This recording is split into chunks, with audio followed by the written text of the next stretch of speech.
Lebanon and all the way down to Eilat in order to guard the valley there. And even in First Temple period, in the time of Solomon, the time of kings, there were towers that watched over trade routes coming from the south. Okay, so towers are normal and natural when we're dealing with walls. Now, the walls we see today are not from Second Temple period. They're modern for Jerusalem. They're from the 1500s, Turkish Ottoman period. Suleiman the Magnificent built them, or he had them built.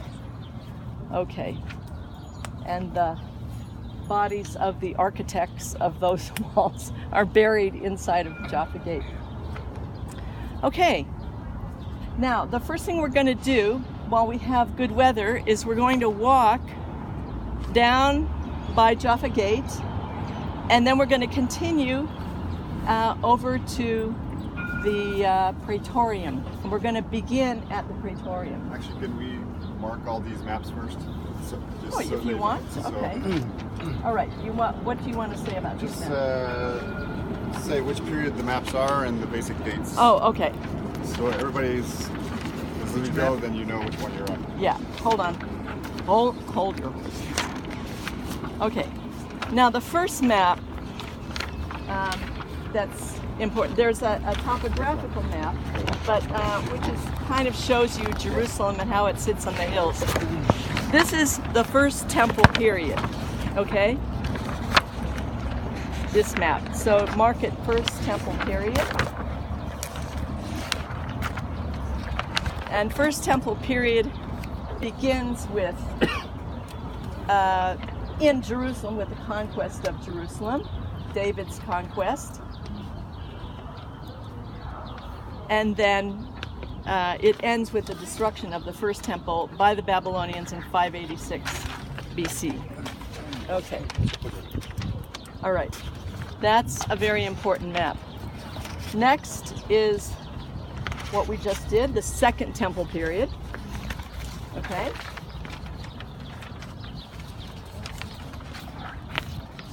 All right. The next one, you see this one?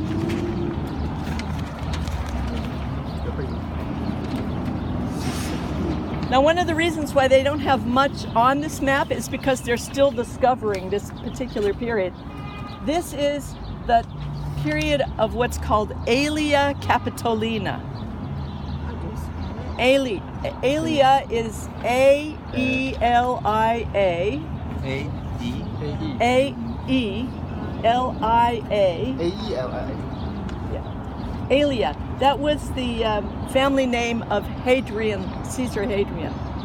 Aelia, and then the next word is Capitolina.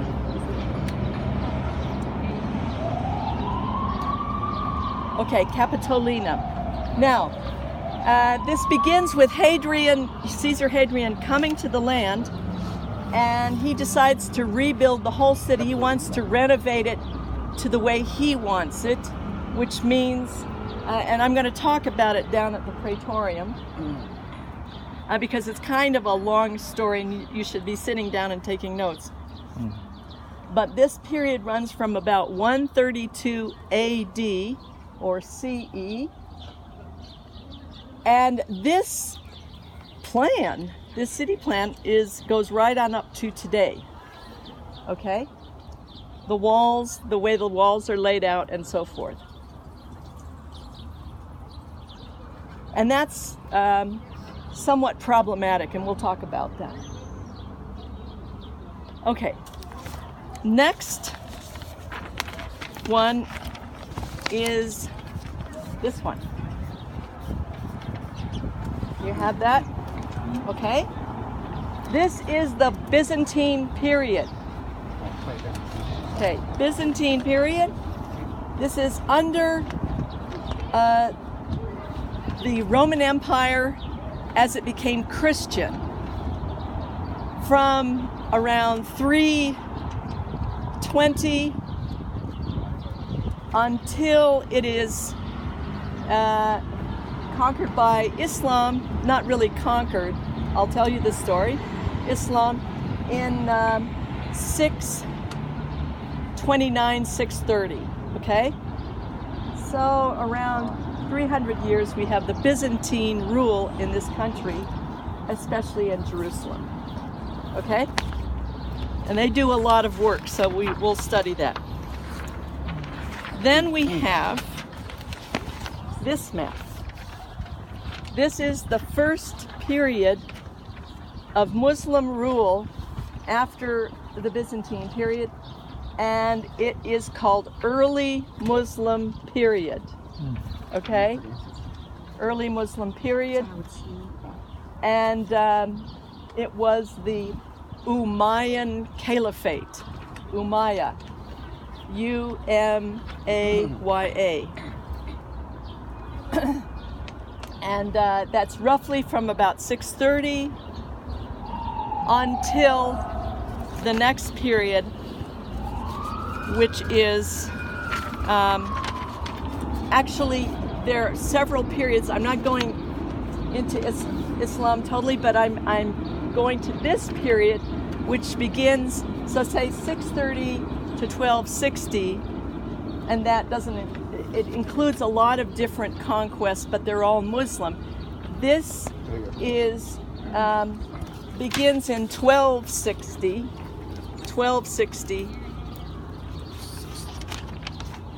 and runs right up to the Ottoman period, which is around 1513. And this is called the Mameluke period. Mameluke. M-A-M-E-L-U-K-E. And the reason why I choose it is because they did a lot of building in Jerusalem, and you can see a lot of Mameluke things, especially on the Temple Mount. If you go up on the Temple Mount, you'll see they did a lot of building. Is 1513 or 30? 13. It's about the time when Ottomans. So 1260 to 1513. 13, yeah. Is roughly the Mameluke period. They, what happened with the Mamelukes is they actually did not want any Christians in the country. And they did not want any Europeans because of the Crusades. And so they let all the seaports on the coast just fall into ruin. Jaffa, Caesarea, Akko, all those seaports fell into ruin all the way down to Egypt and all the way up the coast because they did not want Europeans sailing into the country. And they developed the inner part of the country. They built roads, they built bridges because they had a kind of road of communication that went from Cairo to Damascus through this land. And they developed a very high-tech communication system called the Pony Express. Pony Express. Pony Express. Pony, horse, okay? Where they rode on horses delivering messages. And it was a very highly developed communication system. And that's why they built all the bridges. And that's why they had such good roads, was for this communication system. And that kept their caliphate or their empire, it wasn't really an empire, it was more of a caliphate, together because they maintained a network of roads. And they did a lot of building in Jerusalem. Okay? So those are the maps, but the Muslim maps will refer to a little bit, but the main emphasis is going to be on Second Temple period and Aelia Capitolina. Okay? The Crusader period, they do a lot of building, but it's pretty much on the same plan as the Byzantine map. They just keep building over or next to Byzantine sites. All right? Okay. So, anything else that we should add, really? All right.